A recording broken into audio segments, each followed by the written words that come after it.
fish grease out there. Please drive care on your way home because I know everybody ready to get out of this day of heat and ready to call it an evening anyway. Got to start off with a whole bunch of stuff that we need to talk about as a couple of the stories that we brought up on yesterday. And we've seen these stories persist. And I'm like, well, who do you believe? Who do you believe? And how many of you all know your civics? And so the city of New Orleans has been fighting against this. And I'm like, it's like the city fighting against the city. So the city council is trying to put a travel ban on the mayor. Like she's not supposed to go anywhere. That's one of the things. Other things is the city council continuously overstepping its bounds and what it is supposed to do. So a judge has ruled that the city of New Orleans City Council, its ban on employee travel is unconstitutional and illegal. That is according to a statement that has come out through the mayor's office. And the council introduced the ban in response to the mayor's office pulling out the proposed funding agreement with the Orleans Parish School Board. It's like catchback. That's what we're going to call it, catchback. So we've been hearing that, well, they haven't done right. Then you hear that the mayor's office hasn't been doing right. And I said, you know what? Let's go to the horse's mouth and get the information because I don't need to ask anybody else except the attorney that has been kicking butt in court with all of this in the first place. Joining us now by phone, Attorney Charles Rice is on the phone with us. Attorney Rice, Yes, sir. how you How you doing? doing, Gerard? How you been? I'm doing great. Doing great. We haven't spoken in a while. So let's start off this conversation. Maybe we need to let some folks know why this has been classified as unconstitutional and how this is supposed to go in the first place. And I think I heard you even on the air saying that the city council overstepped his position. Is that Yes, true? on more than one occasion. So, just to kind of give everybody some background and probably help people to understand why I may have been chosen to deal with these issues is one, I actually served as the city attorney for the city of New Orleans and later served as the chief administrative officer of the city of New Orleans. Right. So I think I'm the only person in the history of the city to ever hold both those positions. So I think I bring a unique perspective on these issues, and I have a great familiarity with how government is supposed to work. Mm-hmm. So, this city council on, let's count it up, 3 different occasions has basically passed ordinances which in essence attempted to usurp executive power, Mm-hmm. meaning we have what is called in New Orleans the Home Rule Charter. Just like we had the United States Constitution and the state constitution, the Home Rule Charter is the constitution for the city of New Orleans. And within that Home Rule Charter, it lays out or states what are the executive functions, which are the functions that are powers of the mayor, and it lays out what are the legislative functions and what are the legislative powers of the city council. Now, if you look at how the city charter has been written, and if you look at the notes of the first or the meetings where they drafted the city charter, the charter was designed to have a strong mayor, for lack of a better term, weak council form of government, meaning all administrative and executive power is in the mayor's office, and legislative power is with the council, but it says subject to the limitations of this charter. Okay? So there are limitations on what actions the council can take. Mm-hmm. Now, there have been, and look, I'll be honest with you, I'm not watching a lot of local news, so I don't know if comments have been made. I'm told, Mr. Morrell is a regular on, I think it's the New Norman show. Yep. As well as, he's got his own. Got a little Facebook page and Yeah, and his little social media crew. And I'll be honest with you, I haven't really paid attention to it, but I am more than certain the things he is espousing are not true, Hmm. are not accurate, and are not in compliance with the law, although he is supposed to be a lawyer. That Um, was my next question, so I can just mark through that one because I'm like, not only is he a lawyer, but so is Freddie King, and so yes. is District B. What's her name? And all Leslie these Harris. attorneys that are sitting on the Yes. city council, Yes. they're not conspiring to have a conversation amongst themselves before they hire outside attorneys to go against the city for what are their powers? It's never been that way before. Well, and I made a comment in one of the pleadings that despite having three lawyers on the city council, they continue to pass these ordinances which are in violation of the New Orleans Home Rule Charter. Hmm. And let me make one other statement. Okay, yes. Do I like the mayor? Yes. Do I support the mayor? Yes. But for me, this is bigger than Mayor Latoya Cantrell. This is about the office of the mayor. Okay, and what I want people to understand is that if you continue to allow, or if the council is allowed to impinge on executive authority or the executive powers as laid out in the charter, that will make it very, very difficult for the next mayor to actually help people. Okay, Hmm. they passed this ordinance, which I had that one declared unconstitutional, where they said that they have approval authority over contracts. They've got to sign any contract over $1 million and some other things. So, well, that's illegal. The charter states that the only signatory for any city contract is the mayor, or if she designates the CAO or the director of property management. Wait a minute, that's Nowhere, illegal. no, no. What I'm saying is that is what the charter says. The charter says the only signatories on any contract let by the executive branch is the mayor, or if she designates the CAO or the director of property management. Hmm. Okay, the charter does not provide for the city council to sign any executive branch contract, nor does the charter provide for them to approve it. So, Okay, well, the now reason why I asked you to kind of explain it to me is because I was like, ain't that the same thing that Troy Henry going through? it is, and people, and I'll tell you how one of the ways I got involved too.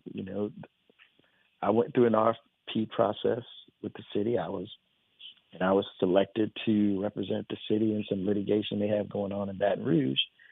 And Mr. Morrell, for lack of a better term, acted a fool because I was selected and made some rather disparaging comments about me that were not true. Hmm. And so, to be honest with you, I wasn't even, the contract really wasn't that big a deal to me. I could have really cared less. But as things started to progress and he made his comments, Ain't I do nothing said, but well, put some fuel I under your said, fire, this is BS. right? And knowing the charter as I do, I knew this ordinance was illegal. So I said, okay, if that's the way you want to play, then I'm going to go ahead, do what's necessary to have this declared illegal, which I did, and which I was successful on. Now, of course, they've taken an appeal. And I'll be perfectly frank, I would be very surprised if they win on appeal. They're probably going to appeal the other two judgments that I have against them. I would be surprised if they win any of those. And now it's really a delay tactic. They know what they're doing is not legal. And now, to me, it's just really a delay tactic. I don't know if he's, plotting for whoever's going to be the next mayor. But again, for me, this is really about the office of the mayor Right. and making sure they follow the rules, which they are not. So, yes, I agree with you on that. So it makes me look at two different things: a delay tactic, and I was talking to Troy the other day, and I said this contract about this trash is a delay tactic too, because they want Torres to have that. And look, I don't have anything against Sidney Torres and the what he provides for the city, but I'm also looking at it and saying that you didn't win the contract, Hmm. and the mayor has the ability to say, "Let's get rid of this one. This was an emergency contract. This wasn't the whole standard." But what they thought they were going to do is be able to have him until the next mayor was put in place and be able to tear that contract up, which I would have thought was going to be illegal too. I don't. I'm. I don't know all about that. Yeah, but I can. I but can tell you this. I you, know Mr. Henry has a judgment against the city council. Also, mhm, he filed a mandamus, and the judge in that case basically said that the council overstepped their bounds, and that the same ordinance that I got declared illegal, she basically said was illegal and valid against the charter, and therefore Mr. Henry is the proper person to perform the contract and won the open process. well, for the But they attorney don't rights, get what I'm trying to the figure opportunity. out though. One last thing. Go ahead. One last thing. The council does not have the ability to select or deselect anyone that went through a RFP process or a public bid process by the executive branch. Now, they can hire people on their own, under their ability to do that, and it doesn't even require a signature of the mayor. I don't think. So again, I'm not quite sure what this is. Well, I think I know what it's ultimately about. But again, this is really about the office of the mayor. And I'm sorry, Gerard. Go ahead. You wanted to ask a but question. I was trying to figure out, when did we not know that you have to operate by the home rule charter, and you got we said 3, but somebody's already correcting me online saying no, it's 4 of them, because you got King, Harris, Morrell, and Jeruso. Yes, that's correct. I'm sorry. So you got 4 attorneys that sit on this board. Somebody on the board don't know what the home rule charter is, and what the process of when we're doing this, because it's a bid process, if I'm not mistaken. And well, yeah, it's either going to be an RFP or a bid. Or a bid, right? So Correct. That person is selected, and they have nothing to do with it. But what makes them think that they can overreach and say, "Oh, we're going to make sure that this doesn't happen"?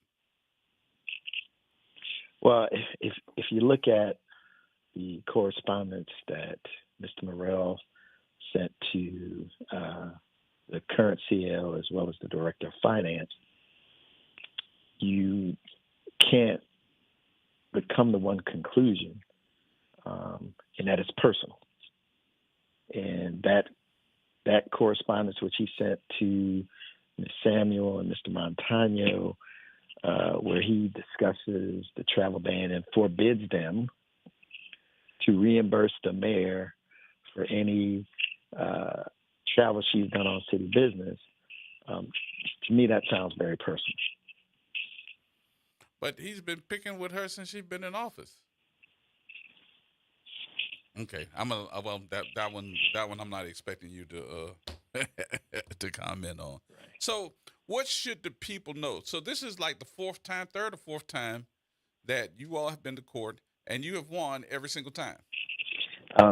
I've won 3, and Alan Miller of Phelps Dunbar has won 1. So they have suffered 4 consecutive defeats. And it's my understanding there's another ordinance out there right now which represents another overreach. If someone challenges that, I'm fairly certain they'll be 5-time losers. Wow. And how much is this costing the city taxpayers? That I can't really comment on.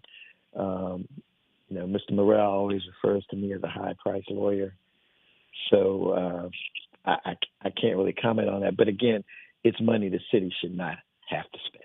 Right, and this has happened 4 times, getting ready to probably be 5. Yes.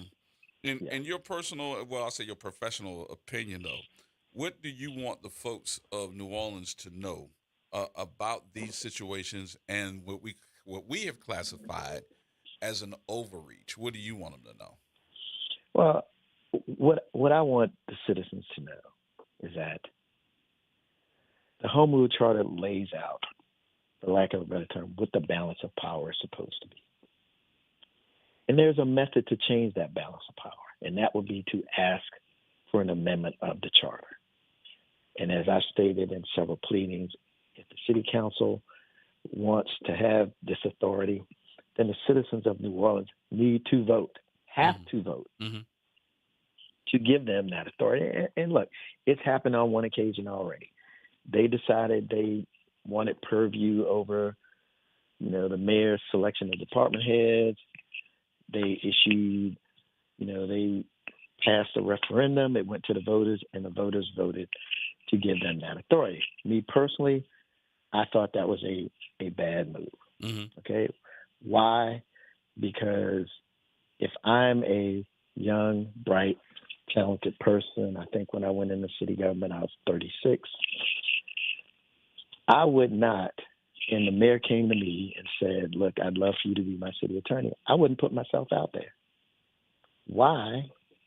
Because I'd have to go in front of these 7 people, and now I've got to tell my employer, hey, I'm considering taking this other job, and I might not even get the job because these 7 individuals can vote against me. Yeah.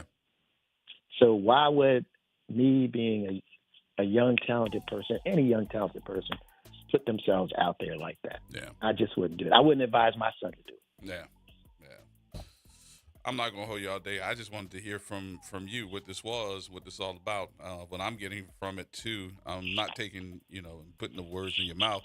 I thought it was personal. I just felt that it was personal as well. But we're going to see when we change administrations here. Yeah. We'll see what happens when the administration changes. I'm going to leave that part alone. I ain't going to try to get you you in that. I would tell you this. If the mayor contacts me and would like me to handle another ordinance that I believe is violative of the Home Rule Charter, I'm happy to do it again. There you go. Keep us updated. I appreciate you, sir. Thank you much. Anytime. All right, man. Talk to you soon. Take it easy. All right. Bye-bye. Attorney Charles Rice with us, giving us all the details on what's been happening in court. And they lost again today, by the way. More coming up, y'all. Everybody hold tight.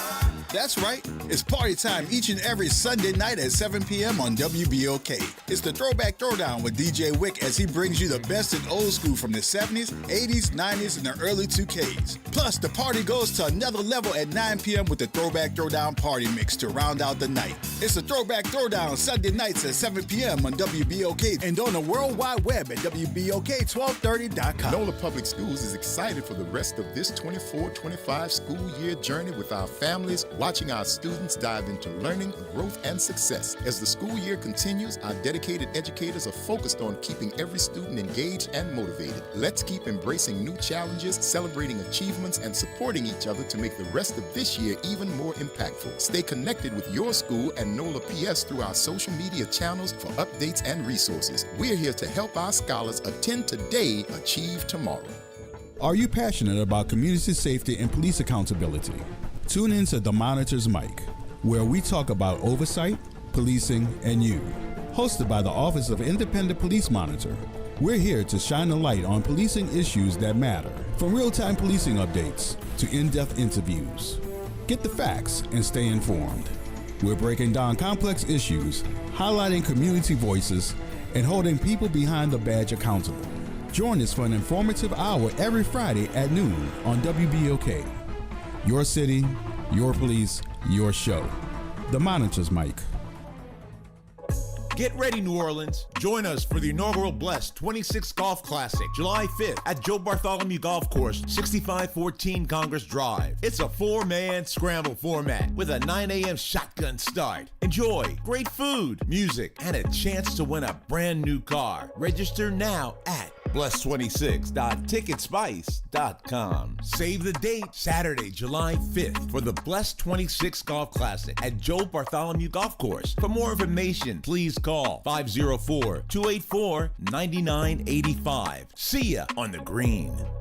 WBOK and LCMC Health are proud to present Keeping You Well Cafe. 60 Minutes with LCMC Health, where the doctors speak directly to the people of New Orleans. LCMC Health is committed to improving the quality of care here in New Orleans, the Gulf South, and beyond. The Keeping You Well Cafe is another way for LCMC Health to engage with the community. At the Keeping You Well Cafe, LCMC Health joins WBOK and local businesses to answer your questions about wellness and health. Calling all high school students interested in sports. The Starting Block, a program created by the family of the late chef Leah Chase and by yours truly, Arnie Filko, is accepting applications now for our third cohort, which begins this fall. Learn from the experts in sports administration, marketing, broadcast journalism, and more in this prestigious program run in partnership with Tulane Center for Sport. If you're a rising freshman, sophomore, or junior interested in a future career in sports, visit thestartingblocknola.com, thestartingblocknola.com to learn more and to apply for our 18-month free program. Making a difference in the community. WBOK 1230 AM. Here we go. The reality check on WBOK 1230 AM. All right, folks, welcome back. Woo. Oh, boy. I just think that that's such a waste of people's money. I was looking to see how much money that costs. Don't make me call somebody and ask him to get on it. Just to see how much it costs. How much it costs, y'all. When you start talking about people wasting taxpayer money, I want to see how much it costs. Knowing you got 4 attorneys on the city council. 4. And you telling me that none of y'all knew that y'all were overstepping your bounds as the city council. Y'all didn't understand the home rule charter. That's what y'all operate by. Supposedly. Keyword, supposedly. Supposedly. I didn't say Chipotle. I said supposedly. Not Chipotle. But supposedly. And allegedly. If you don't know what the home rule charter is, how do you expect your citizens to understand the home rule charter?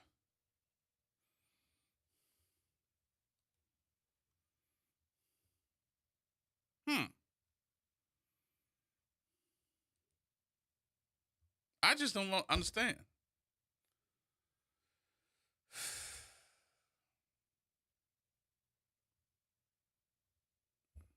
Now, I'm shook now. I'm like sitting there going, common sense ain't so common these days. And then how much does it cost y'all?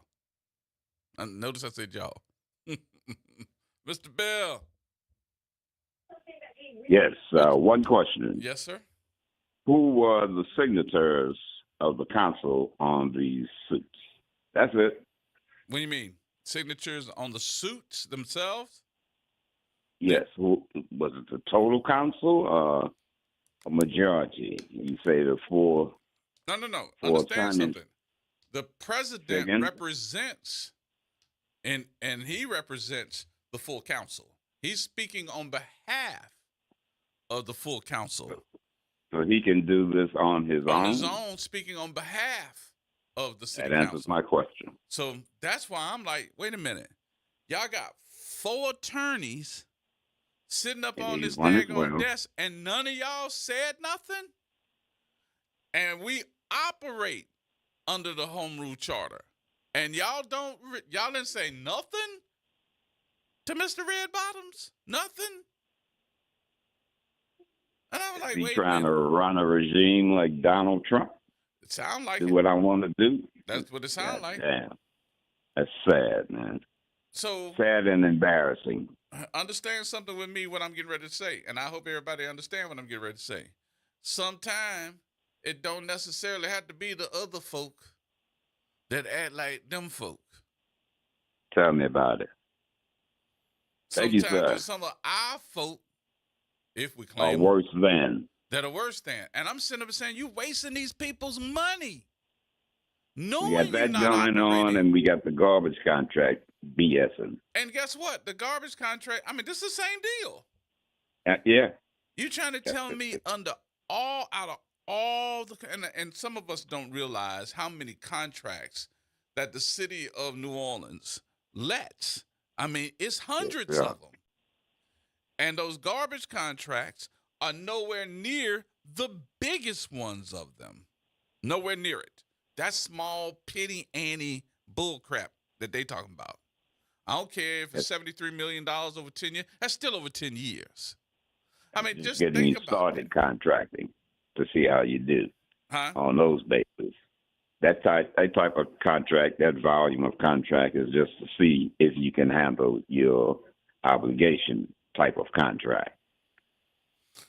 You see what I'm saying? Yeah. Like a starter job. And I'm sitting back and saying to myself, contracts for probably, if we start looking, well, let me rephrase it then. If I start looking at the number of African Americans that have contracts with the city, that's probably one of the largest that African Americans have with the city. But if you talk about the other contracts with the city, that's just a pea in the bucket. And they want that back. And they want it all. back. So it makes me ask the question, what the Attorney Rice said too, you know, what in the world? It sounds personal. These things are starting to sound personal. They went after, and I didn't want to tell this to the attorney, but the reason why I think that they went after the travel ban was because the mayor would not fund the school board, and they wanted them to fund it. And I never heard it brought up about the wasted money, the money that disappeared. Right. Nobody ever brought that up at all. $30,000. But you know who runs the school system. It ain't the school board. It's Miss Jacobs. Y'all messing with Miss Jacobs. And guess what? She got some power. So she was like, go after him. Evidently a whole lot of power. Yep. A whole lot Make of a phone call or two. Mm-hmm. That's sad, man. It's truly sad. Yep. That's where we are. And where we are. Okay, G. All right. Talk to you later, Mr. Thank Bill. you, sir. Talk to you later. Bye-bye. All right, Shedrake. Hey, man, how you doing? Good, doctor. How you doing? We know it's personal. You know, and my grandfather taught me when you make a battle personal, you lose it.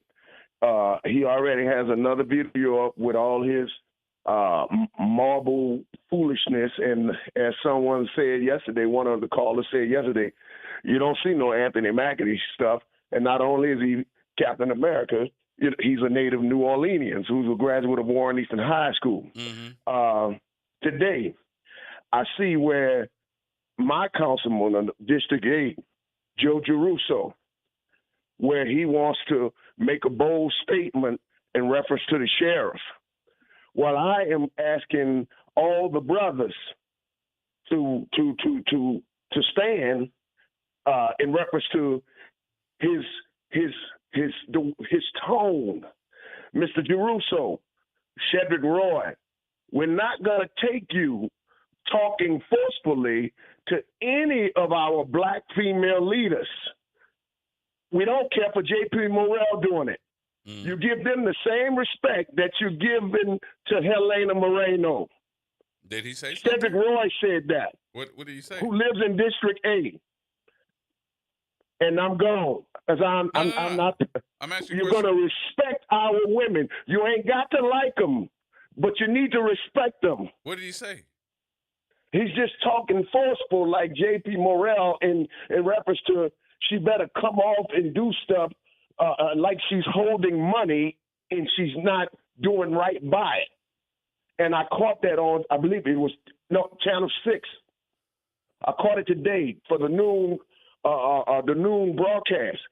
And I just want to put it out that I'm not a black man that's going to allow you to disrespect black women. Let me ask you a question, Cedric. And I'm probably asking everybody this question. What's she going to get out of holding the money? What's she holding the money for? If she got so much money to hold, what's she holding it for? Especially if y'all go in and y'all say y'all finding the money. What's she holding it for? Because evidently it's two different.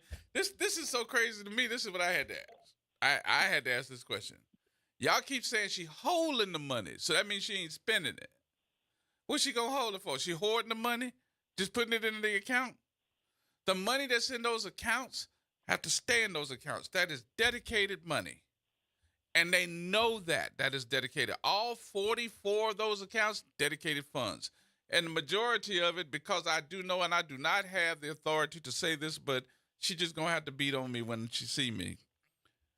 The majority of that money that was in those accounts that y'all hear, that are 44 different accounts, was dedicated money that has sat there for different things like FEMA. And before you can spend that money, you have to have the approval of the government entity, and they have not given her the money. Instead of spending that money and then trying to figure out what we're going to do when they ask for that money back, she let it sit there in that account because that's how it's supposed to go. The city of New Orleans does the same thing.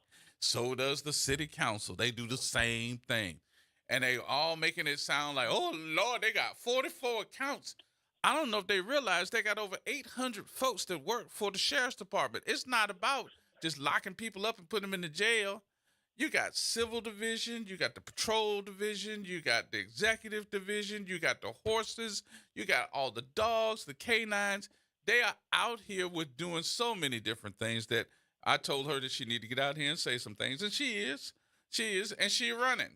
So all those folks that keep calling me, man, what you gonna do? Because, you know, she not running. Yes, she is. She is running. She going to tell you. But the other thing about 44 accounts, how many accounts do you think the city of New Orleans has itself? The sheriff's office is a big city alone. So I'm trying to figure out how many accounts do y'all think that the city has? Has anybody ever asked the city council, how many accounts do you 7 Negroes and a couple of other ones have amongst yourselves in the city council budget? How many?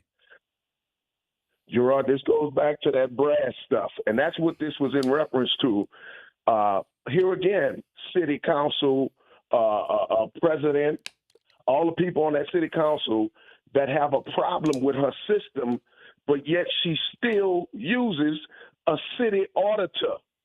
Not only does she do it, use a city auditor, she got a Bianca Brown, who gives the city council every month a detailed sheet of everything and expenses, how much it costs for employees, how much it costs to keep the power on, how much it costs for gas, all that is put in an Excel spreadsheet and given to them every month. They don't look at it. And 99% of, well, I'm going to say this too, because I'm going to tell it.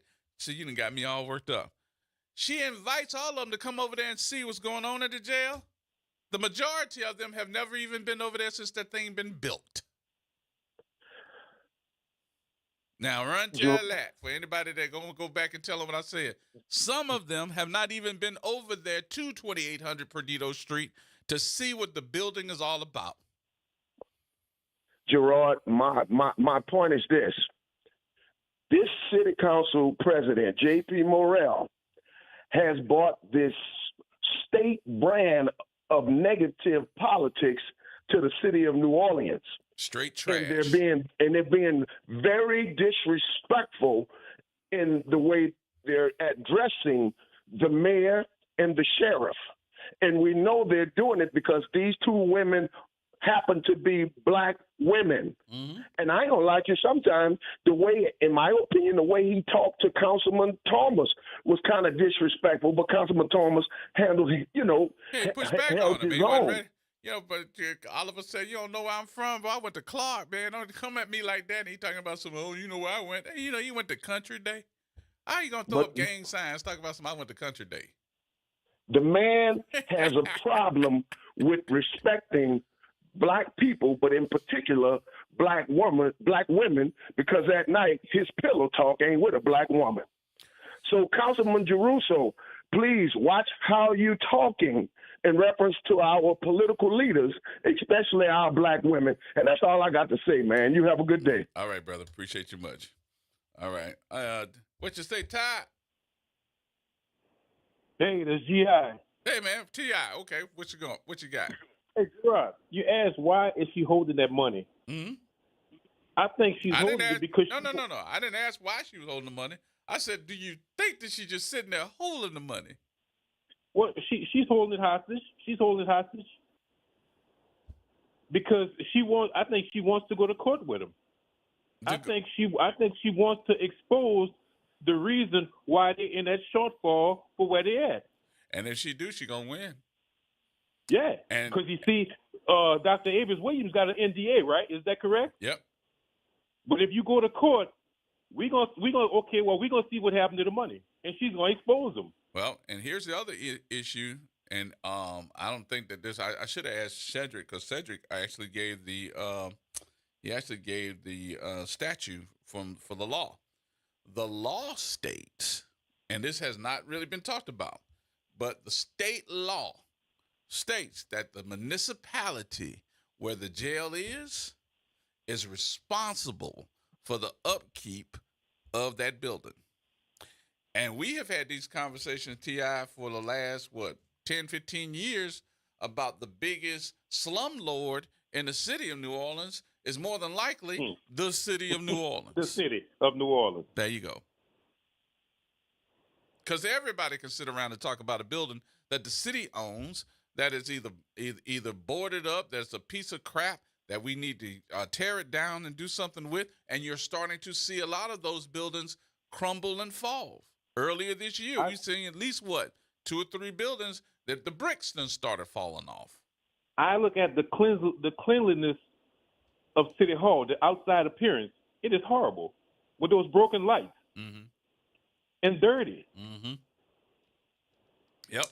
And I ain't including how many times the ceiling tiles done fell in, the air conditioning don't work. They got to get the same guy that has been there for so many years that knows that building inside and out just to fix the boilers in the basement. I'm going to tell you like this. They ought to be happy the mayor is going out of town to do business with people, and people are not coming here to do business to see how the city is conducting their own business. Mm-hmm. Yeah, I just think that it's a catchback because she made it very clear, I'm not going to do what you say, and they want to try to put their power in motion, and they don't have the ability to do so because we operate under our own home rule charter.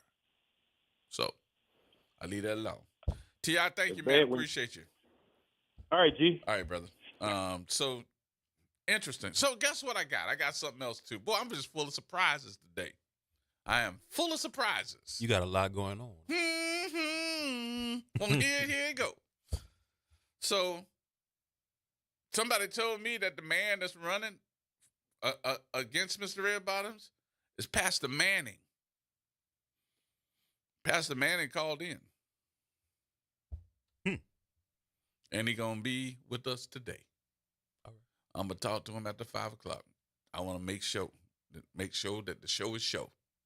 Make sure that it's showing. Yep. So we're going to make sure that the show is show. Is he going to run or is he not? All right. We'll see. And how he can get him some money to run. Going to do that too. You always looking for money. Not me. Oh. That ain't for me. For him. Oh, all right. I'm about to say, We got to take the break? Yeah. Let's take the break. All right, we'll take the break. We'll come back. But more in just a minute. Watch out, Cedric. Look like you're going to be in trouble in a minute. Hold on.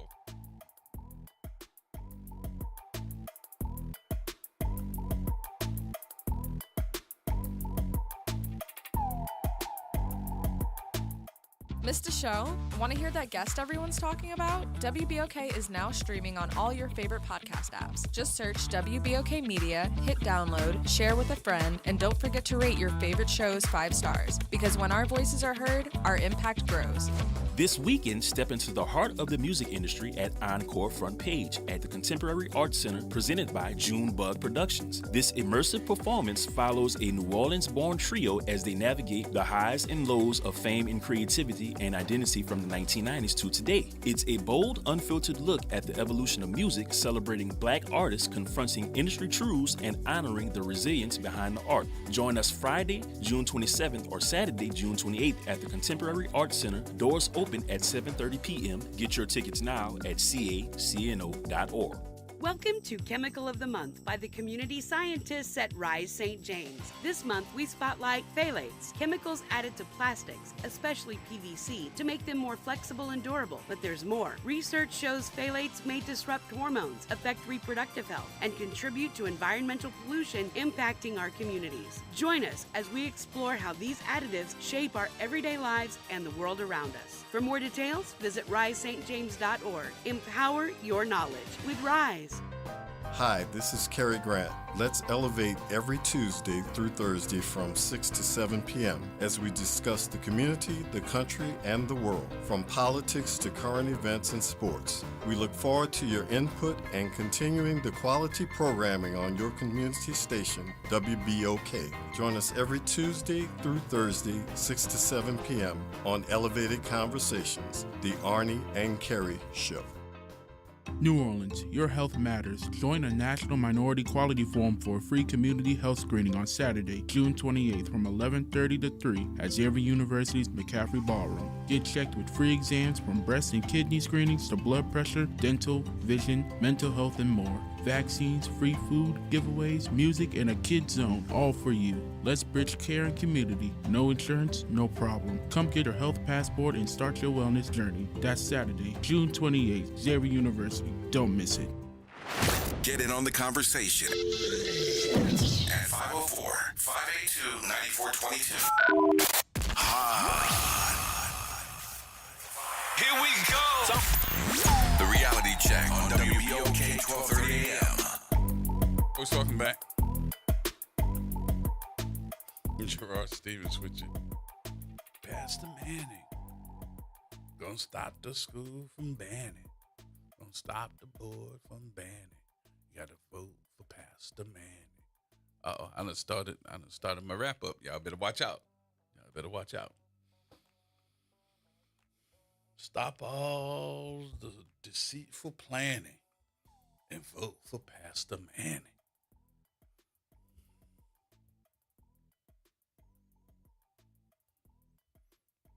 I could go on, but I'm not, because y'all know I'll go ignorant.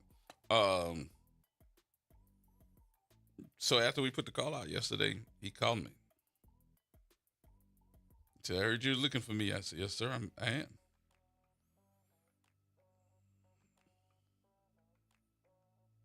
I wanted to know more. So since I want to know more, he is definitely going to talk to us after 5 o'clock. Y'all know good and damn well. So I consider myself having my feet on the ground during the time that the city of New Orleans was having its worst of the worst. And that was right after Hurricane Katrina, during Ray Nagin. I actually can call Ray Nagin right now and he'd tell you for yourself. Vanessa Garringer. My friend Vanessa Garringer will also tell you, because Vanessa was dogmatic in talking to the Ray Nagin administration about what you gonna do to fix a lot of these buildings and get us back into commerce again. And I don't know if y'all realize that a lot of folks in the city and the state were telling Ray Nagin, just throw some paint on it and open up the doors. And Ray Nagin said, no, we're not going to do that. And everybody was upset because he decided that he wasn't going to do this. So I had the opportunity when I was one of those that was like, yeah, man, come on, let's get the buildings up and going and doing this and doing this. And he was like, no. He said, G, we'll come to your show and explain it. But me being on the phone and explaining it right now, it's going to take you forever to pick it up. You need to see this book. I'm like, what book? So the city at the time under the Ray Nagin administration, had engineers to put together extensive investigation, going from one building to the other and rating the information about what's going on with this building. Those buildings that had pilings or steel pilings that held those walls up, that had big bolts that were underwater. Because remember, y'all, they had to dewater the city, and they didn't do it until 2 weeks after that water came into New Orleans, right? So all those buildings that had that steel or those bolts or all of that, it was sitting underwater and it was rusting. So they were instructed, hey, after y'all dewater the city, pressure wash as much as you can, throw some paint on it or some Rust-Oleum on it, and let's go ahead on and put it out. And Ray Nagin said, no. We are going to get our engineers to go into all the city buildings and actually rate these buildings A, B, C, D, or F to tell you why we're not going to do that, because later on, the building might be fine now, but if it's rusting out and it is making, if it's putting it in a point where it was going to crumble, then we're going to be putting people in buildings that could possibly deteriorate while they're in it. They won't be able to hold the weight. We will also see them crumbling down on folks. We don't want to see that. So some of the buildings that didn't go through the inspection process, you're starting to hear now, the building is crumbling, the bricks are falling down. We see this happening. Those buildings, what you're not hearing is, the inspectors or reading that inspection report after Katrina. I can almost guarantee you that the majority of those buildings that are crumbling now were sitting underwater at some point at their maximum peak, meaning the parts of the building that held the load-bearing steel, load-bearing wood, whatever it was, is probably not replaced. And some of it is crumbling right now. It ain't that it's just old. You got architects and engineers that have put these things together. And I'm not saying everybody got the best, because we saw what happened on Canal Street. Right? But over time, it's been 20 years since we saw this city underwater. Did all those buildings get inspected beforehand? Because I saw the book. The book had to be 400-500 pages. I tell you who else saw that book, because they were sitting in my office looking at it. I was sitting in my office. I was like, damn, Ray Nagin and his crew in my office. On the other side, Vanessa Garringer was sitting down there, and she saw it. Because when I tell you Vanessa was on it, Vanessa was dogmatic. She wanted some answers. And Ray Nagin told me, invite her. Invite her to the table. This is when we were on Gentilly Boulevard. And the next thing you know, we did a radio show. Ray Nagin was on a radio show. He was talking about it. Vanessa was on the radio show. She was talking about it. And after the show, they both came and sat in the office. And Ray opened up that book and said, Miss Vanessa, look at this. And Vanessa was looking at the statistics of what was deteriorating, what was unsafe. And Vanessa was like, what the hell? Nobody's talking about this stuff. He says, I know. They want me to daggone pressure wash it, slap some Rust-Oleum paint on it. Let's put some sheetrock on it and let's get back up again. I can't do that to my people. So when I see a building that was up during that time, that was in commerce during that time, and we're talking about, let's go ahead on and put that building back in commerce. My question is still the same. Before y'all sit up there and tell me you want to redo the Lindy Boggs building, did y'all check that building? Inspect it? Did y'all check the Navy building out there off of Poland?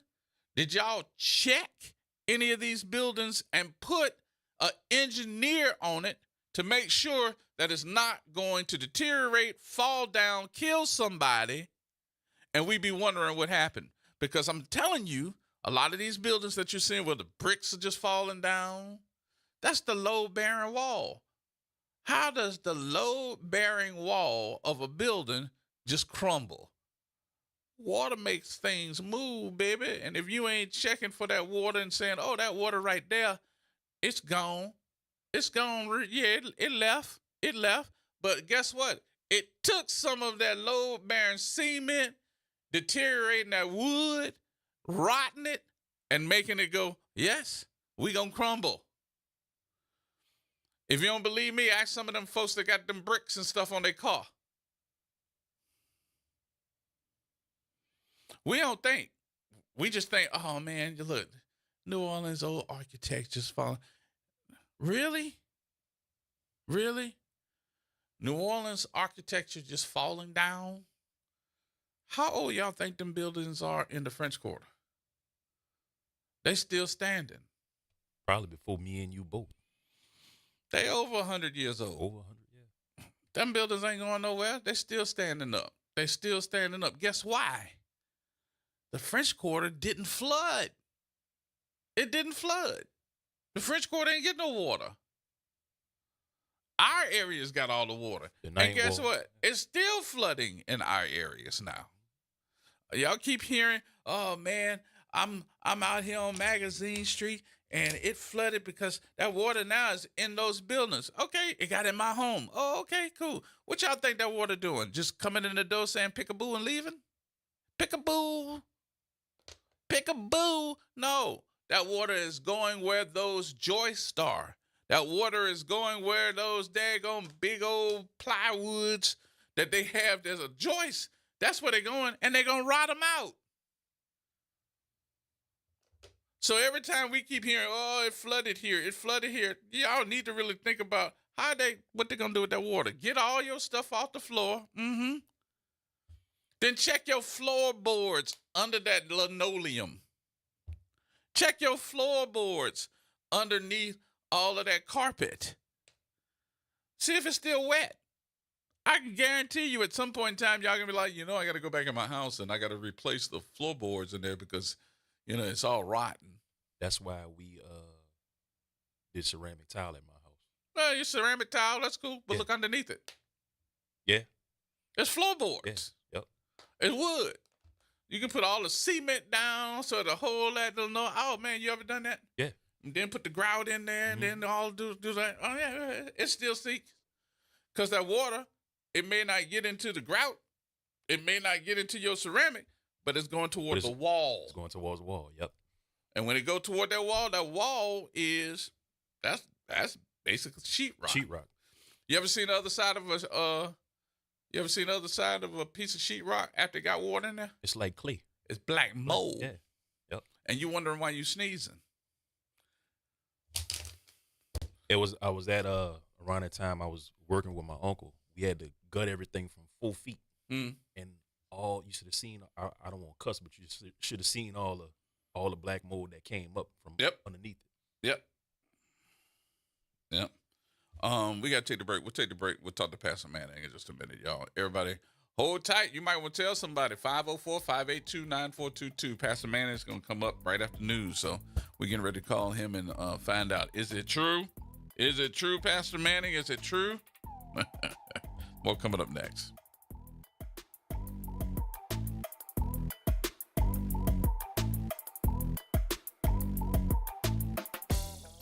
From the campus of Xavier University, WBOK Go and Equity Media Station.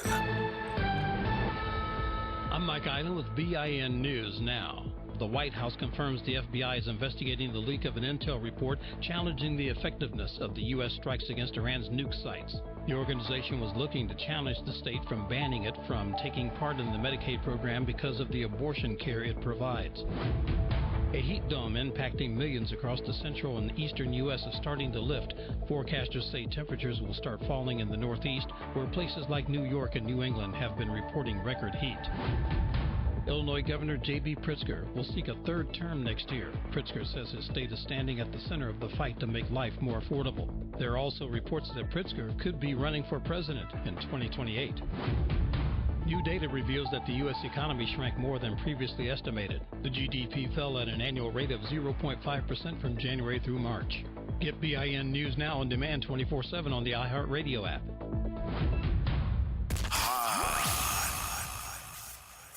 Here we go. The Reality Check on WBOK 1230 AM.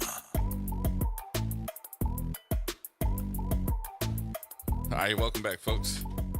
Gerard Stevens with you Thursday afternoon, and I needed to know about this one because I heard it through the grapevine. So I said, somebody tell Pastor Manning to call me. And next thing I know, the phone rang this morning. I said, brother, you know we got to talk. We have got to talk. On the phone with us right now, Pastor Manning is, I got him for a few minutes here to talk about this. But Pastor Manning, how you doing, first of all? I am doing well, my brother, doing very well. Good to hear from you. Thanks for having me today. I put out the word yesterday. I said, I need to talk to this good man here. Yes, I said, indeed. Is this true that you are getting in the political game? You know, I am jumping in there. I've been in there before, but I'm jumping in again, all for the good cause, to make good trouble, and for the benefit of the people of New Orleans. Brother. So let's talk about the good trouble. Yes. Because I think that's number one. Then number two, I kind of want to get what seat you're running for, the platform, if you can tell us all of that. But tell us about the good trouble that you see. You know, I have been a warrior for justice for a long time, and I really believe that right now what we're dealing with at the federal level, at the state level, and what we need to have at the city level is a true advocate for the people that's going to ensure that the people of New Orleans are taken care of. So that's the good trouble that I want to make, to say, look, it's all about the people of New Orleans. So what do you see that make you say, well, because I know you've been an advocate. As a matter of fact, we've been in the same room. I used to come over to the church when you were holding the empowerment sessions on, what was it, Monday evenings? Yeah, absolutely. So I came over to hear you, but I also came over to get some red beans and rice. I just throw that in there. Just yes, indeed. But what do you see that needs to change with the politics of this city? Well, look, my platform is real simple. It's about the fact that New Orleans is, we call it the Big Easy, right? And New Orleans is real easy a lot of times for tourists that come into the city, spend their money, have a good time, and they love this city. And we love this city, too. It's our city. It's our home. We love it. Many people have invested in building it, but we want it to not only be lovable, we want it to be livable. So it's not so easy for the people who live here. So there are three reasons why it's not easy. The utilities, the housing, and the infrastructure. And so my platform has really four pillars of the platform. Number one is first and foremost people. Gerard, I believe that we've got to put people first. We've got to start talking respectfully to people and not aggressively towards people. We have to start being more inclusive of all people and hearing all community voices. Number two, utilities. Look, our utilities are way out of control. New Orleans is becoming so unaffordable that people are making the hard choice either to stay here or to move somewhere else where they can afford it. One way that we can get utilities under control is having a person that's not tied to industry, that's not going to be a person that's going to be beholding to our utility company, but is going to be a person that says, look, we are the true regulators. Council is the true regulators. It has that authority. And so we can put plans in place to get our utility bills lowered. And look, the housing is also unaffordable. All of our listeners will know that rent is out of control.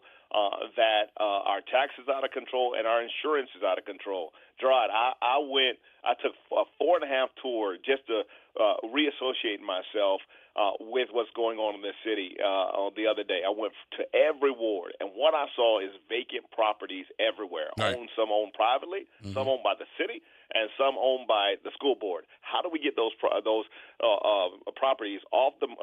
back onto the market so people can invest in them again? And finally, the infrastructure. People deserve an infrastructure that's not falling apart, and that's what I plan to do. Our infrastructure definitely needs it, because I think that I'm probably one of the biggest ones, or the biggest mouths. I ain't gonna say advocates, but biggest mouths that talks about, especially our streets. Absolutely. Because I always thought, now this is because I lived in other states. So one of the things that I know about government in other states, that you put aside cents on a dollar for what it does cost, as far as the taxes are concerned, for those streets to be able to be redone at a certain period of time. So let's say that I pave one street, which is a main thoroughfare, whether it is an interstate area or just a state street. One of the things I do know is that there's monies that are being set aside every year with the tax provisions that are put forth, that's supposed to go toward the kitty of fixing these streets after a certain period of time. It's not happening here. Absolutely. Some of the streets that I see that's supposed to be paved are just basically gravel and dirt now. Absolutely.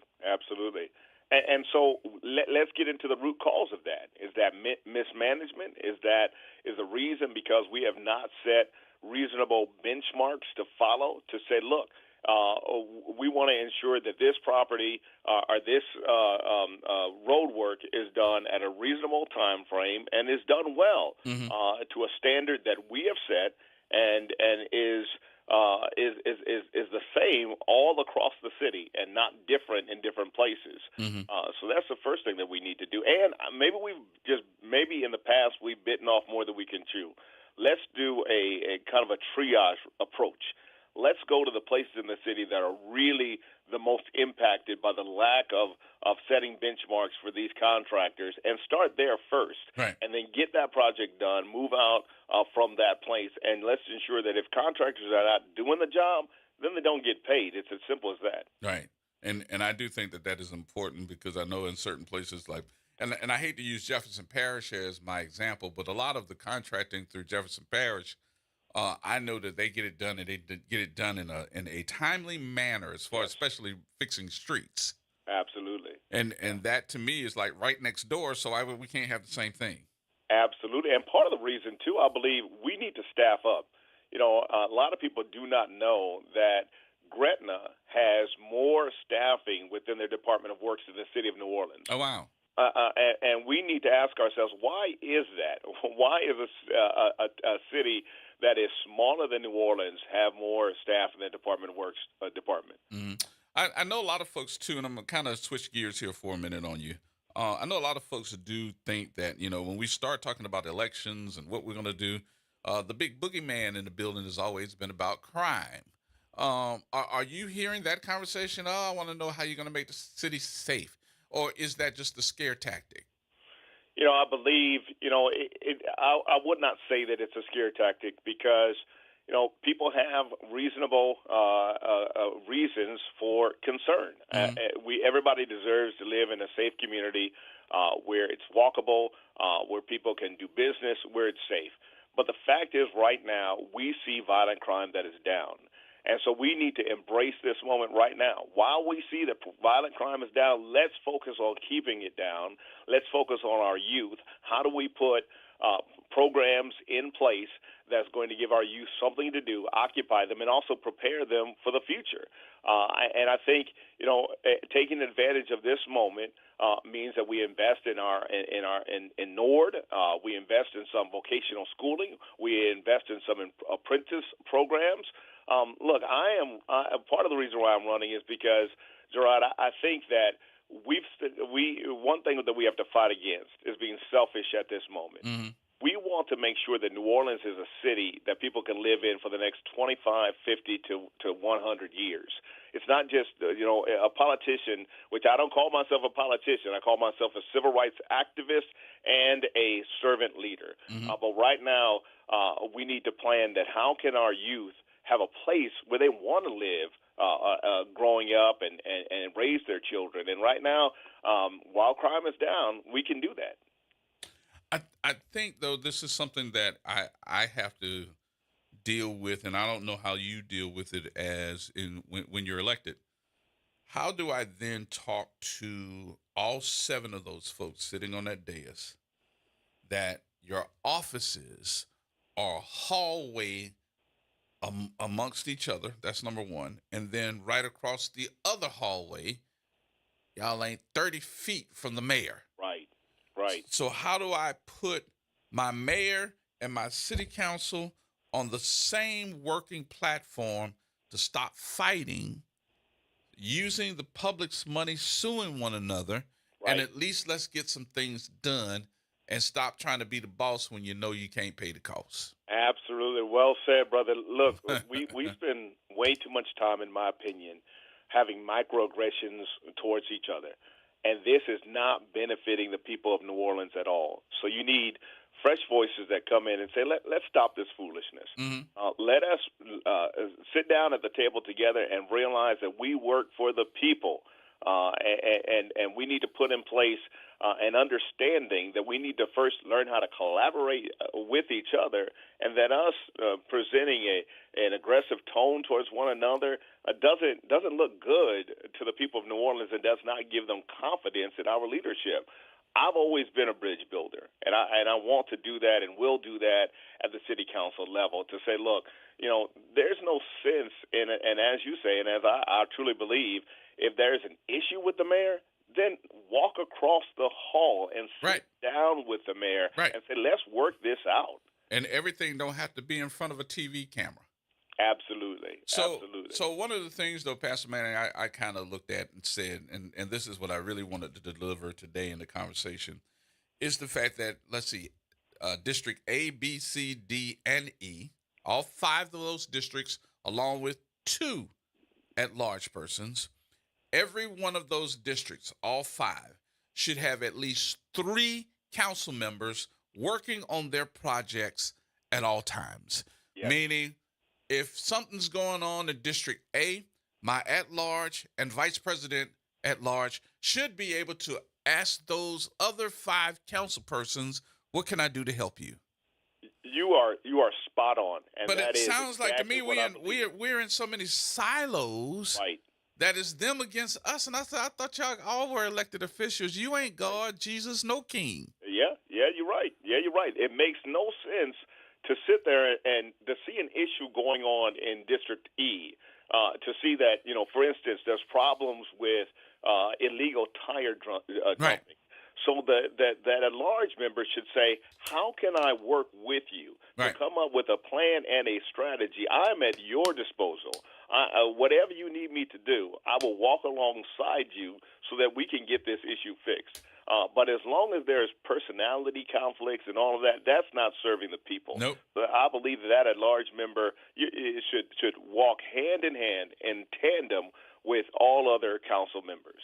And I think that, those council members that represent the people, and I don't know, maybe I'm taking this personal, but I do think that we need to start looking at them. If you want to be Trump-like and start especially downing folks that are elected or working for an elected official, there should be some type of censor that needs to be done toward that elected official. Sitting there and just downing another elected official, you have no clue when you're going to need them the most. Yeah. And that's what I've been saying. That's why I say the people have to come first. I am first and foremost a pastor, and like I said, a servant leader. A servant leader is humble. A servant leader leads with respect and love. And I think, it is at this time that is more crucial than ever that we don't need need to imitate the same tone that we're seeing at the federal level, right. and so often at in our legislature as well too. Unfortunately, we need to now come forward with a tone of respect and understanding and frankly compassion and love. And present that before the people. There's no time to be aggressive towards one another and speak in a condescending way one to another. Mm-hmm. Have you noticed that seems to be coming out more so now during this time than ever before? And one of the things, too, we had a couple of our folks to call in and said, listen, handling of our women that are in charge of some of these departments that are also elected officials, we should be, as black men, standing up and saying you can't do that. Absolutely. I could not agree more. And I just want to say, look, it is the women in my life that have allowed me to be where I am. I have the utmost respect for women, and especially black women, because I think their job is very hard and they fight for where they've become. And, even in the church, we see women that are so ever present in the church, a lot of times more often than men. And so we owe them always to show an attitude of respect and love and uplift them. And so I don't think anything other than that should ever be tolerated. Mm-hmm. And so, I make that my pledge that I'm going to be respectful to women and men at all times because I want to collaborate them. One of the things people don't feel that they can afford to do, and when I'm talking about affordability of New Orleans, mm-hmm. Brother Gerard, mm-hmm. they feel like they can't even afford to come before City Hall a lot of times because they're going to be treated with disrespect. Yep. Why would I do that when I'm not going to be welcomed, or why would I want to sit there and be berated? That we got to change that tone and that energy. Yeah. Speaking of affordability, one of the things that I do know, because we've been involved in several different campaigns in the past, you're talking about a citywide campaign. It's going to cost you some money. Absolutely. And not only citywide, this is a grassroots campaign. I have made it a pledge of mine that I will not take any campaign contributions, number one, from any entity that I would be in charge of regulating as mm-hmm. the city council at large member. Mm-hmm. Secondly, any corporation, no funding from any large corporation or any corporation in general that's run by a board. And so this is grassroots. It's going to take anybody and everybody. Every dollar counts. Every voice matters. And so, look, I need the listeners to join this movement. They can go to Manning for Change. That's either with the number 4 or the word 4. It means I want to work for you and with you. ManningForChange.com. Every dollar that anyone can give, big or large, will get us to the place where we make New Orleans easier for everyone. Manning for Change. Yes, sir. Anybody can go on and want to commit to it. They can go on to and do so. So when is the big announcement? Are you going to do it in the next week or two? Yeah, absolutely. I'm going to do it in the next day. So tomorrow evening at the Courtyard Brewery on Camp Street, we're going to do our campaign launch from 6 to 8 there. Everybody is welcome. We'd love to see you come out and support this campaign. The campaign is framed around making New Orleans easier for everyone, because when I make it easier for someone, whether it be the formerly incarcerated, whether it be women who are trying to set up businesses, whether it be the elderly, it's going to become easier for everybody in this city, and we've got to learn to connect the dots. So come on out tomorrow to the Courtyard Brewery from 6 to 8 and help us launch this campaign. Last but not least, I should ask this probably earlier, but I want to ask you now. Our middle class here in New Orleans, a little bit, to me, non-existent. Let me tell you why I say that before you jump on top of me and start swinging on me. I can't duck that quick.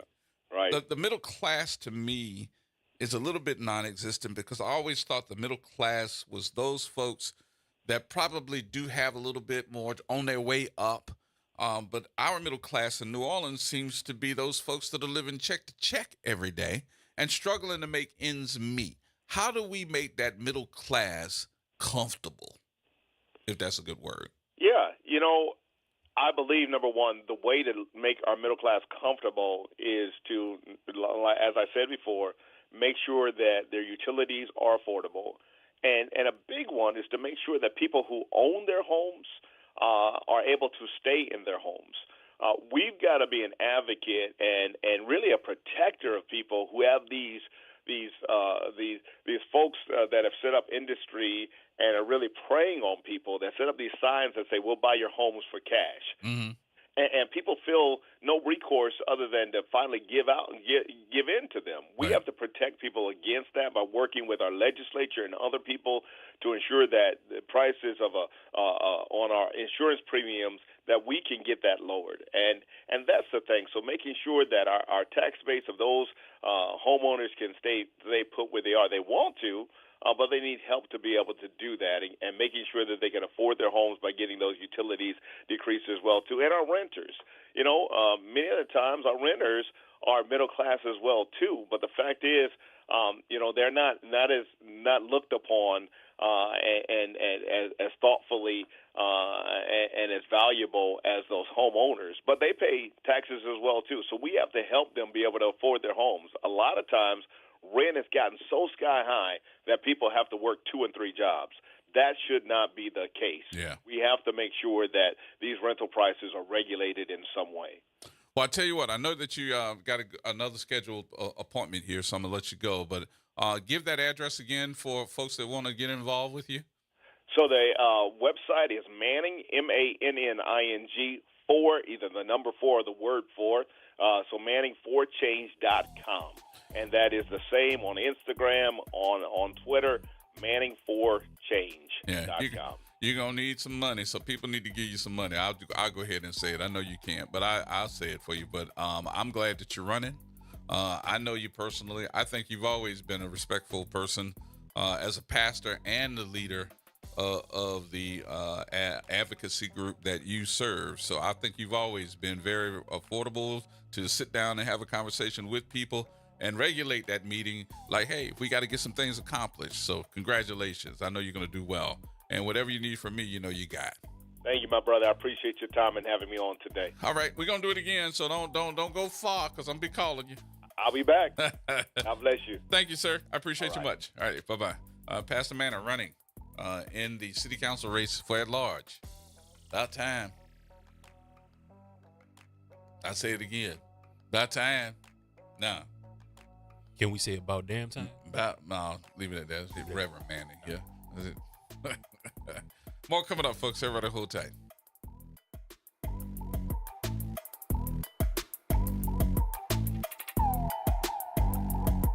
This is the Bloomberg Black Business Beat, brought to you by Lowe's.com.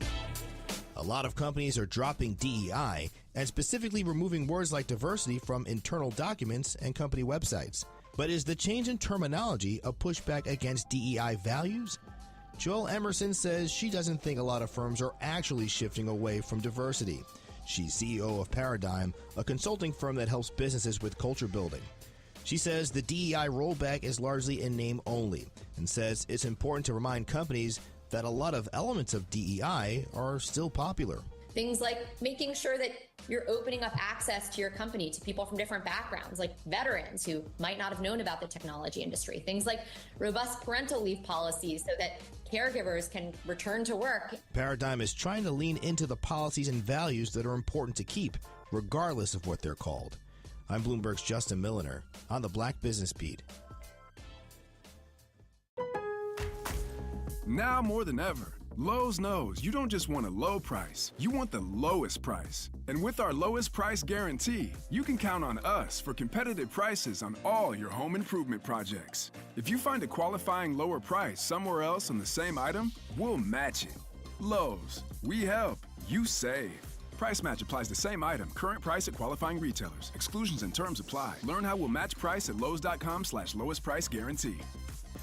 Staples presents That Was Easy. So we had a huge new business pitch. Attention, all hands on deck. When, boom, our only printer was fried. Up in smoke, like your chances of landing that account. Well, I just sent the file to Staples. Devin, the print associate, was on it. She had it printed and bound same day. So where's the drama? There wasn't any. Staples made it super easy. Inconceivable. For the product, services, and experts you need, Staples. That was easy. In-store, online, and on the app. Hey, WBOK 1230 family. This is Angie from the Sincerely Angie podcast. Make sure you're tuning in every Saturday, 9 a.m. to 10 a.m. to Conversations with Ron Richardson, where the conversations are all the way live and informative. Conversations with Ron Richardson every Saturday on WBOK 1230 a.m. This weekend, step into the heart of the music industry at Encore Front Page at the Contemporary Arts Center, presented by Junebug Productions. This immersive performance follows a New Orleans-born trio as they navigate the highs and lows of fame and creativity and identity from the 1990s to today. It's a bold, unfiltered look at the evolution of music, celebrating Black artists confronting industry truths and honoring the resilience behind the art. Join us Friday, June 27th or Saturday, June 28th at the Contemporary Arts Center. Doors open at 7:30 p.m. Get your tickets now at cacno.org. The New Orleans Jazz and Heritage Foundation is the nonprofit organization that owns the New Orleans Jazz and Heritage Festival presented by Shell. With the funds generated from Jazz Fest, the foundation invests in Louisiana companies through economic development, cultural enrichment, and free educational programs. To learn more about what the New Orleans Jazz and Heritage Foundation does, please visit www.jazzandheritage.org. Are you passionate about community safety and police accountability? Tune in to The Monitor's Mic, where we talk about oversight, policing, and you. Hosted by the Office of Independent Police Monitor, we're here to shine a light on policing issues that matter, from real-time policing updates to in-depth interviews. Get the facts and stay informed. We're breaking down complex issues, highlighting community voices, and holding people behind the badge accountable. Join us for an informative hour every Friday at noon on WBOK. Your city, your police, your show. The Monitor's Mic. Hello, I'm Gary Clark. Please tune in to Dr. Clark 101, The Living Classroom, which is broadcasted weekly every Wednesday at 12:30 p.m. on WBOK 1230 a.m. on your dial. And as always, it's been a pleasure. Making a difference in the community. WBOK 1230 a.m. Here we go. The Reality Check on WBOK 1230 a.m. All right, folks. Coming up today at 6, we got Arnie and Carrie. Make sure that you check him out. That's coming up at 6 o'clock. James, you've been holding. How you doing, brother? Hello? James, what you say? Yeah. See, I was trying to get in with the pastor. Don't know much about him. That's not my lane. But he sounds very encouraging. I just wanted to say good luck to the brother. And I'll be checking in on all his sites and seeing what he's doing and what he's about. Mm-hmm. It was going to be mainly focused towards him, you guys addressing our main issue. And I wanted to be known that while I don't like the grandstanding, that's not my main issue. My main issue is the co-opship. My main issue is, like you said, they're right next to each other. I don't understand why they can't work with each other. The backbiting, right? The name calling. Yep. It's all trivial. It's juvenile. Like, I don't know what you think this city and taxpayers in this city, because I am a homeowner. Right. Let's not get it twisted if you're listening. Mm-hmm. These ain't no. These ain't no issues that we care to deal with when it comes down to city business. Right. So this ain't got nothing to do with us. It seems to be personal. Yeah, man. Look, get off that little job. You know what I'm saying? Her and her husband got whatever they got going on. They ain't got no business of yours. Yeah. Take care of the city business. Yeah. That's all I'm asking. Yeah. That's all I'm asking. So I'm gonna look into the brother. You probably know more about this pastor than I do. Well, this ain't his first rodeo running. That's number one. Number two, Pastor Manning has been an advocate for social justice for a long period of time because he was one of those, after we lost the first pastor, he became the leader of Justice and Beyond.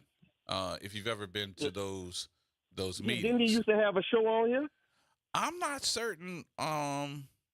I'm not certain about that part. And not while I was in charge. Justice and Beyond. That sound familiar. Yeah, but, Justice Beyond was a meeting for advocacy that happened at the church, right downtown, right off of Broad. What is that? Christian Unity. Christian Unity, yeah. And so everybody would go over there for red beans and rice on Monday, and talk about the issues, and they'd invite those folks that was whatever the topic of the day, whoever that person was that was in charge of it, they could come in and talk to the folks that would show up, and they used to have good crowds coming over there. Right. Well, like I said, hopeful for his candidacy, and enough of the foolishness is enough. I don't know if this dude, not the pastor, he who shall not be named. Mm-hmm. I don't know, bruh.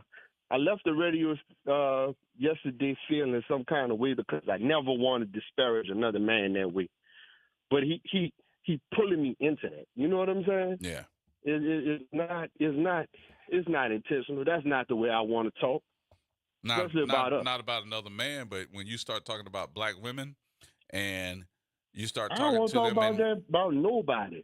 You know what I'm saying? I just want my business handled. I just want you to handle your business and do what you're supposed to do. That's all.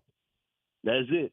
That's I'm not looking for the showboat. I'm not looking for no superhero that carries either the Captain America shield or the Thor hammer. I'm not looking for that person. I'm looking for somebody that's going to do the business of the city and help the other city council persons, because you're at large. You don't have a district. You're supposed to be over the whole all you're supposed city. to do is say, what do you need? Let's get it done. done. For this man to be with WDSU and look down at this building that's crumbling and deteriorating, and for him to say, man, I ain't even know about this. That was embarrassing. Yeah. That's embarrassing, but you know about everything the mayor doing. Right. Come on, bro. Right. Come on, bro. Let's get right, man. For real, let's get right.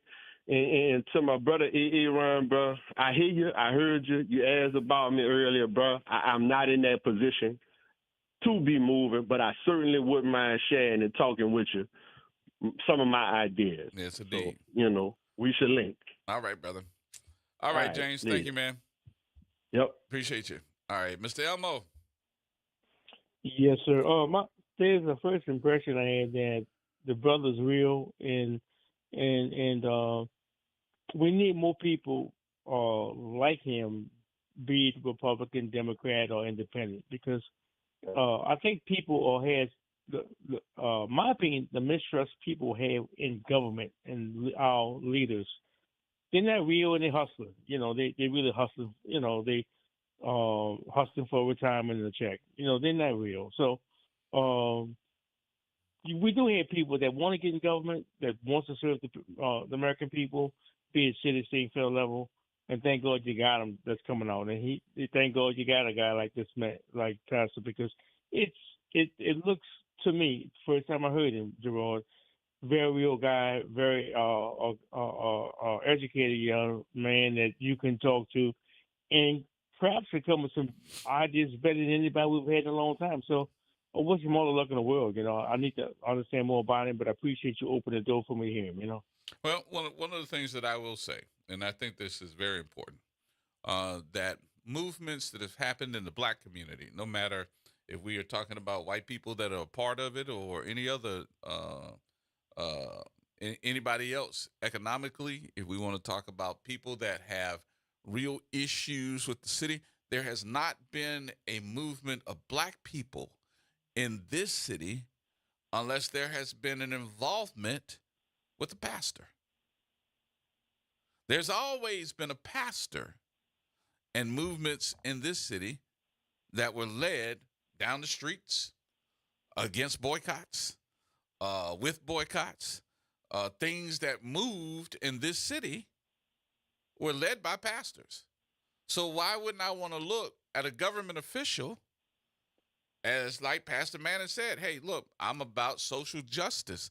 A lot of this stuff is about social justice as well as just the movement in itself. And when I say about social justice, I'm looking at the decline in the middle class. I'm also looking at the haves and the have-nots. And I'm looking at those that are in corporate business that will make a decision for the corporation before they make a decision for the person that's paying into what the corporation gets. I was like, wait a minute. What happened to us? So our middle class, though, Mr. Elmore, has gone to the dumps. Our middle class of folks that could make things happen, that had expendable income, those that wanted to give dollars toward campaigns, those that wanted to do something to better their home situation, those that had expendable cash. It seemed to me that over the years, they kind of moved away. And now I'm hearing over and over and over and over again from analysts that the number of folks that are living in the city of New Orleans is deteriorating. We are losing those by the thousands. And to me, if they're moving away that quick, that got to be the middle class. I got off my soapbox. I'm finished. Oh well, no, I'm not laughing at you, Jordan. I know. No, I'm not really not. Appreciate what you're saying because it makes. I'd be lying if I told you otherwise.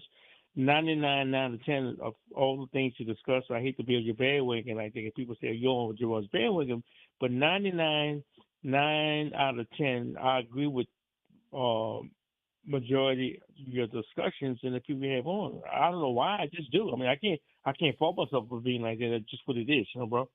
But I appreciate your discussions because it makes me think a lot. Before I listen to your show, sometimes I'll be trying to think on what you're going to say that I could give something to the program because I don't like to call just to be calling to hear my voice. I call because I like to have some substance to what you're saying, Now, I always take a look around and say, this ain't just about me. What I want. Okay. All right. So let me walk this line real quick. Let me see if I can walk this line without getting into a bad situation. So when I go to other cities, my intent is to go and have a good time, go see family, whatever, but I end up seeing what do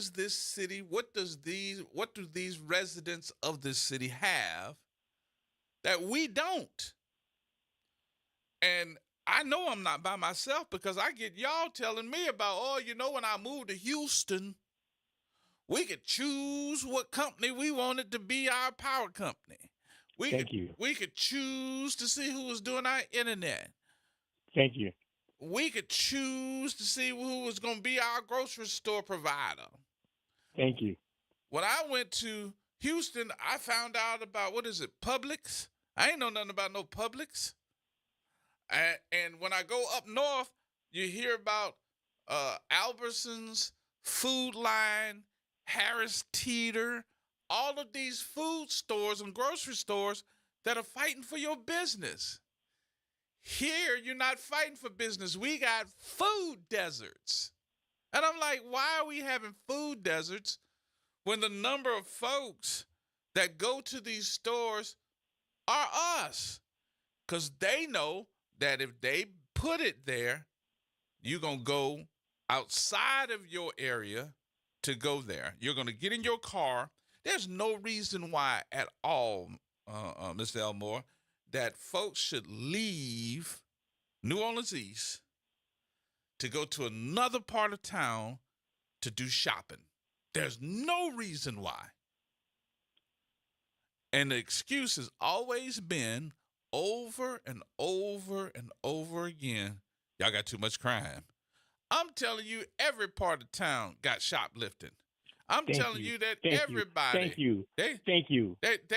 They got just as many white folks to go to jail as they do black folks for stealing.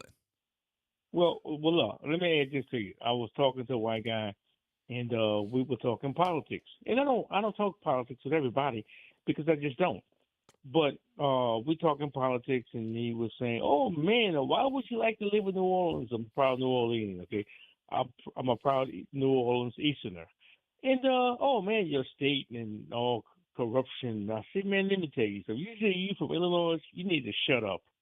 Your last three governors went to jail. But I think part of the corruption to me is having some of the biggest events that the world can imagine that come to this city because they like the culture of New Orleans, but they don't like you to participate. They want everybody from all parts of the country to come, but they don't want you to be a part of it. Thank you. And Thank we you. fall right into the trap by putting together ordinances that say you can't do business within a certain period or a certain section of the city.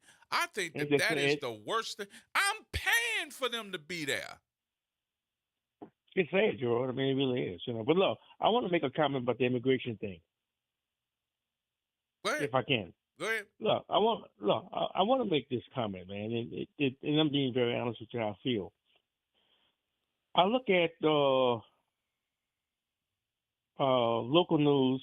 In Land was on national news today, and it was discussing the female who got arrested in Lakeview. The 45-year person, the lady that's been here over 45 years, and they took her to jail. 45 years. Yeah. And I'm saying to myself, what a tragedy that is. I agree. I thought about it. I agree. I think that's a tragedy. But Gerard, after I thought about it, you ever heard that old saying, it's not me? Is what? And I bet you, I see. You ever heard they say, "Oh, it's not me"? Because I don't think it's gonna be me. I'm sure that family never thought that it would happen to them. Everybody but them, I'm sure. Well, I just think that if you've been here for a certain period of time, that you should be exempt. Give me a break. You're right. I agree with you. Yeah, she's been here 45 years and she ain't done nothing. Come on, man. You're right. But they're taking her to jail not because can you believe that she's there. They're taking her to jail because she's Iranian. Oh yes, sir. You know that. But she's been here over 45 years. So well, yeah, I mean, you're damned if you do, you're damned if you don't. Is she a part of a sleeper cell? That's what I think that they're trying to look at it and say that she's a part of a sleeper cell. but what did she do? She here 45 years. She's a middle-aged to older-aged lady. Come on, y'all. You're For right. real? I mean, what a joke. They dragged out her kitchen. Well, Gerard. Gerard, this is the thing, and look, listen. I'm only giving you your opinion. I'm not stereotyping. You had to, and I don't know the family. I don't know their politics. I don't give a rat's tootie about it. But this is the point. That may be the same people that live in those highly or middle class Lakeview, and I'm sure they could be Republicans. That may be wrong, and they probably think, "Oh, this is never gonna happen to us." Oh yeah, it can happen to you. Guess what, Gerard? It can happen to me. So let's not get so holy and down, because this is what a nun told me. I'm leaving with this. This is what a nun told me. A nun told me, she said when she was a kid, and we're going way back because she was older then. She said when she was a kid, when she left Germany, and our people told her how Hitler was arresting everybody. He's arresting Jews. He's arresting gays. He's arresting transgender. He's arresting gypsies. He's arresting Indians. Anybody had a little color tell me he was arresting. And everybody came and turned around. Well, no, Gerard, it ain't going to happen to me. No, Elmo, it ain't going to happen to me. Oh, guess what? It didn't happen to you. And look what she said. She said, well, guess what, Elmo? When it came down to, when you looked around, I had nobody to fight for, because I kept on saying, oh, it ain't going to never happen to me. Ain't my business. So what I'm saying is, what happened to her could happen to us. It can happen to us? No, I say just like it happened to the Iranian that's been here over 30, 40 some more years. Don't think it can happen to us. Yeah. I mean, we like to think we have a strong democracy. Our democracy is fragile right now, man. Either way I look at it, I was like, you know what? Ain't nothing you can do. Ain't nothing I can do except stand there and say, we told you so. Well, yeah, I mean, I may be wrong. I don't know their politics. I wouldn't be surprised they probably voted for Trump. And they probably never thought, oh, it ain't going to never happen to us. Yeah, and I hear people say, oh, man, I never thought we would see that happen. I'm sorry we did what we did. Well, you did it. You voted for this clown. Like I said, we tried to tell them, and nobody listened.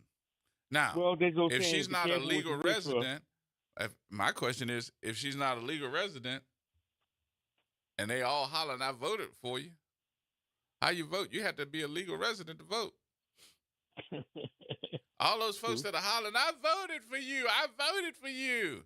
How you all getting deported and you're not a legal resident? Yeah, I'm just saying. No folks didn't vote. Sad thing, Gerard. Yeah. All right, Mr. Elmore, let me get ready for my break. I appreciate you, sir. All right, brother. Nice talking to you. I'll talk to you later. So today, in about 15 minutes, I know that folks are going to be headed over to right off of Washington Avenue, trying to figure out who's going to go and who's going to be asking some of the questions, because right off of Washington Avenue, I'm trying to get the address here so I can give it to you. Right over there off of Washington Avenue, they're inviting the mayoral candidates. I think that would be Oliver Thomas, Arthur Hunter, and Helena Moreno. I know that there are more, but those are the three that are going to be doing a forum, and that forum is today. So let me give you the address. It's the mayor's candidate forum tonight. It starts in about, 15 minutes. The address is 4930 Washington Avenue. That's 4930 Washington Avenue. I think that's at the vote. That's a vote building? That's the vote building, yeah. So 4930 Washington Avenue, they've got the candidate forum that starts in 15 minutes. I would tell folks going over there a little early because I think it's going to be packed. And if you've ever been over to the vote building and they went out when they're doing something, it might be a little hard for you to park. So make sure that you head that way now. Get on over there and get you a good seat. 4930 Washington Avenue is the location. All right, folks, we'll take the break here and have some more conversation with you in just a minute. The number 504-582-9422. Last 15 minutes, you might want to get it in. More next, right here on WBOK.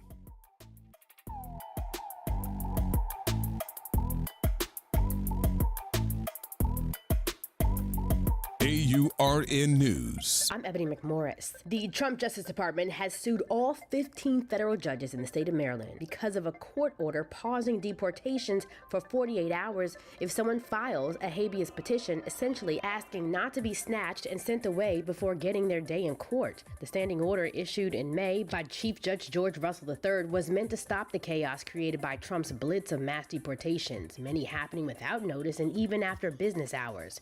But now Trump's DOJ is calling it unlawful and anti-democratic, accusing the judges of blanket overreach.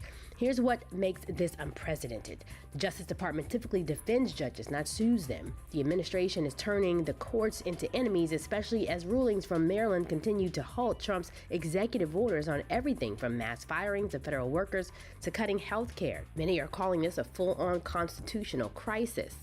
For AURN News, I'm Ebony McMorris. It's Off the Top with Norman Robinson on WBOK 1230 AM.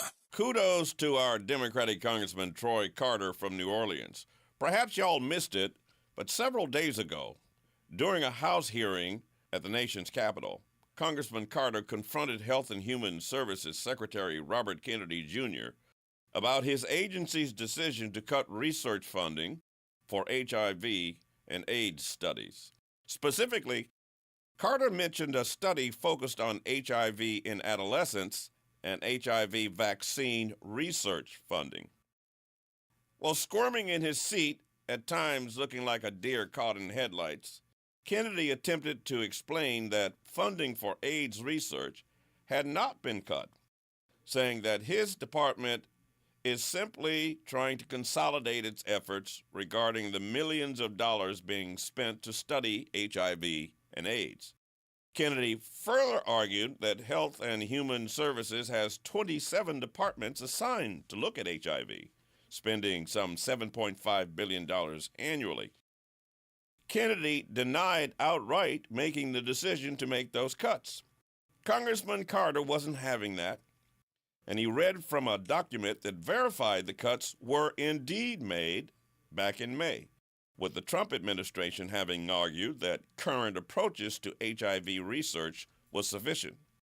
During a heated exchange, Carter suggested that cutting AIDS and HIV research amounts to cutting lives that could be lost. Kennedy's shocking reply, folks, was, quote, "Show me one life," end quote. That answer understandably infuriated Carter, who replied, quote, "Sir, I'm insulted that you would suggest that there aren't lives that have been lost," end quote. This exchange, mind you, simply exemplifies the chasm that exists between Trump, Kennedy, and their allies, and Carter and Democrats when it comes to public health concerns, specifically those who are considered among the outer margins of society. God help us. This is Norman Robinson off the top. On Auto Trends with JeffCars.com, here's a snippet of some of what we cover. GPS pioneer Gladys West. We worked long hours computing trajectory orbits and satellite orbits, trying to get the data and everything correct enough. Auto analyst Mark Bland. 14 new vehicle deals that happen in this country out of every 100 that women don't have a fingerprint on. To tune in, check out Auto Trends with JeffCars.com, Saturdays at 4 p.m. on WBOK, what New Orleans is talking about. Connect with NOLA Public Schools. Follow us on Instagram, Facebook, and X for the latest updates. Sign up for District Digest, our official newsletter where we share district achievements, celebrate student successes, and keep you informed about our vision of providing a high-quality education. And don't miss our school board meetings. Watch in person or live stream on YouTube. Stay informed, stay engaged. Visit NOLAPublicSchools.com today. Again, that's NOLAPublicSchools.com. The National World War II Museum, located in the Warehouse District of New Orleans. The National World War II Museum tells the story of America's experience in the war that changed the world, why it was fought, how it was won, and what it means today. Visit them online at www.nationalww2museum.org for time tickets and safety information.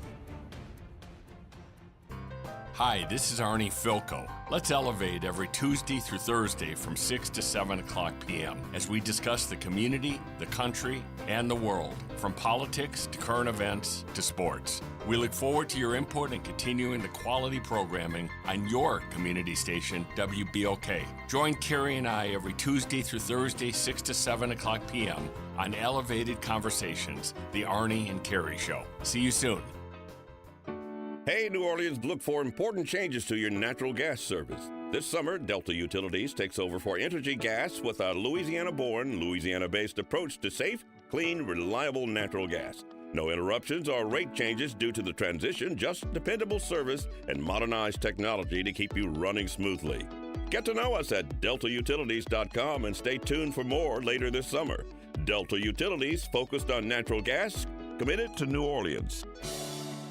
Visit DePaul's new Algiers Health Center at 2801 General de Gaulle Drive to receive primary and preventive care for both adults and children. Services also include behavioral health, imaging, and on-site pharmacy, vision, Medicaid enrollment assistance, and more. For appointments, visit DePaulCommunityHealthCenters.org or call 504-207-3060. WBOK. Better pay attention. Powered by Cox Business. Here we go. The reality check on WBOK 1230 AM. All right, folks, welcome back. Find a few minutes here before we get out of here. Because coming up at 6 today is the Arnie and Carrie Show. Don't miss it. Also, for all those folks that are going over to the debate forum or whatever you want to call it for mayor. There will be, let's see, the address is 4930 Washington Avenue. 4930 Washington Avenue. It is supposed to start in about 8 minutes, so if you're headed in that direction, you might want to make sure you get a good park and get over there and get you a good seat. So scheduled will be Oliver Thomas, Elena Moreno, and Arthur Hunter. I know that the other candidates, I think Terrell Morris and the other two candidates will not be on this forum. I don't know why. I don't know why, but I just say that those other three candidates will not be on this form. I don't know if they're looking at their coffers as far as what they got in the bank or what, but they're not going to be on this forum. Now, I'm hoping that there will be at least some questions that are suitable for these candidates to really dig into their mindset and tell you what's on their page. Please, y'all, do a little bit more research and just saying, you know, what you gonna do? You gonna put a grocery store in the East? What you gonna do? You gonna pave my street? I think we got to do a little bit more than just ask those questions. Talk about development. Talk about what you'd like to see as far as development is concerned. Talk about not only just the streets, but what's the federal mandate when we start talking about putting together streets. How long are those streets supposed to last? Are there tax dollars that are supposed to be going into somebody's coffers that gives that ability that after a certain period of time, that street needs to be redone? How many grants are available? Who's going to be your grant person to go and do these things for law enforcement? Can we get grant money that's going to come through any of the federal agencies since they're cutting back, especially on FEMA? What are we going to do for hurricane season now that we see that they are getting rid of NOAA and a whole bunch of folks working at NOAA? What's going to be our contraflow plan? How are we jailed with other states?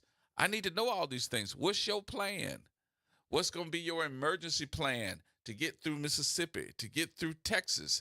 How are you going to do this? Who's going to be the Homeland Security Director? Because I'm sorry, Homeland Security is a whole lot more to me than just move your car to the neutral ground when it floods. What's the plan? I leave it at that, y'all. I'm going to leave it at that. Those things that we need to be asking questions about. We need to make sure that we are asking questions. How do we also make sure that the council or whoever's going to be on that council and the mayor, I just disagree with this strong mayor, weak council, or weak council. I'm sorry, strong council and weak mayor. I don't agree with that. I think that they all should be working together and coming up with plans for citizens, because that formula that I see about this strong mayor and weak council and vice versa is the pit. And I also want to know, how do we get these folks to work together and come out with a unified front? Does that make sense? Because I'm tired of the penny ante crap. Ain't nothing get done except everybody patting somebody on the back. You ought to have red marks on your back. You got patted so much. And some of you need to be not patted, but booted.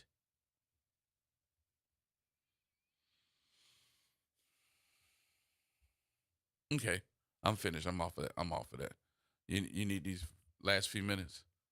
I'm sorry, but I got on the soapbox, huh? I did. Yeah. That's going to wrap things up for me. I will see y'all on tomorrow to make sure that we get into the weekend, baby. And we'll also talk about one of our activists who passed this week, and we'll talk about her funeral services over the weekend. We'll do that tomorrow. So everybody hold tight. Arnie and Carrie coming up next to have some conversation with you. I will see y'all on tomorrow. Be careful. Have a great weekend.